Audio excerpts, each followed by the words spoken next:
No one has dropped the ball harder than fucking Julian. Rudy G on 9/11, savior. God. Fucking hero. God Almighty has come down in a human vessel through Rudy Giuliani. Let me ask you this. You in Connecticut area, Northeast. So you felt, I lived in New York, but feeling 9/11 on the East Coast, no Northeast. people that were on the 105th floor. Same with me, Fucking-lutely, dude. How about this? I played basketball. I was 16 years old playing in a basketball league at FDNY Fire Department New York Basketball League that had all active duty firefighters, and each team would pick like one high school kid, and like it was like a thing. Like everybody's got a high school. So I was the high school kid on this FDNY team. 8 of my teammates died in 9/11. 8 of them. We were supposed to play the championship game Wednesday, September 12th.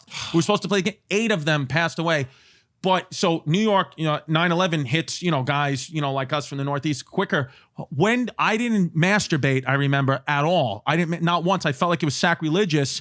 George, I wouldn't do it. I wouldn't, desecrate our Jesus like that. I didn't jerk off at all on from 9/11 until the first week of October when we declared war in Iraq. Did you do the same thing? I held it in. I made it about 3 weeks, but I was so into Giuliani that one day he gave a press conference and I broke. You broke, dude. I jerked off to Rudy Giuliani giving a press conference, man. It's fucked up.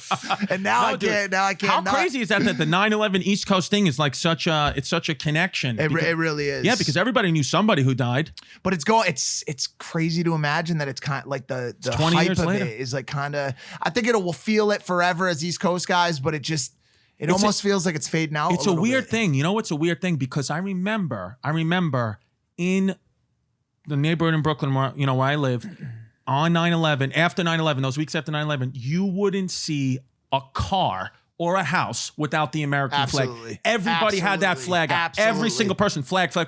Then during the pandemic, same kind of eerie feeling like shit shut down.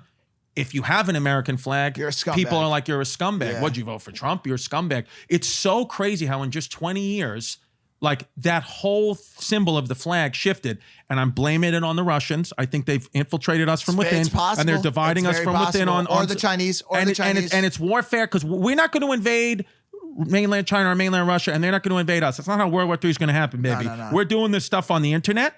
And I feel like that to me was like, this isn't us, man. This is somebody got inside our heads and separated us, because it's crazy how like in 20 years, the flag is complete opposite meanings now. By the way, you wouldn't know this. None of us would on the show, but because they don't telecast like we do from those countries, but we're doing the same thing. You know what I'm saying? Like, and by the way, we're doing far worse. You know what I'm saying? That China, Russia, U.S. connection is so much deeper than people fucking understand. It's been going since the Cold War. It's been going since post World War II. Dude, it's dirty shit. It's all war tactics. Yeah, dude, I understand a terrorist group that gets so upset and wants to become a terrorist because the United States or some Western country bomb their family and kill their family. I get it, dude. Just like the same way they should get, like when, if you're like causing us harm and killing us, you start to think about like, when does it end? Like, I love history. I love learning about American history from the eyes of the enemy. Other country, I like learning it from what's the point of view of Japan? What's the point of view of Germany? What's the point of view of the Middle East? That's where you got to really learn it. Because America, it's like, the winners write the history books. Like, oh, Paul Revere, the Declaration of Independence. It's all bullshit. Well, you got to learn the other way. The ISIS shit.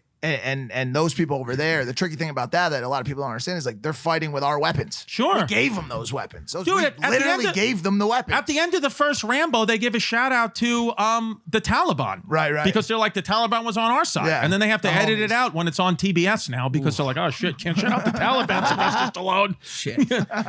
So it's dude, history is my shit. I love history. It's so interesting.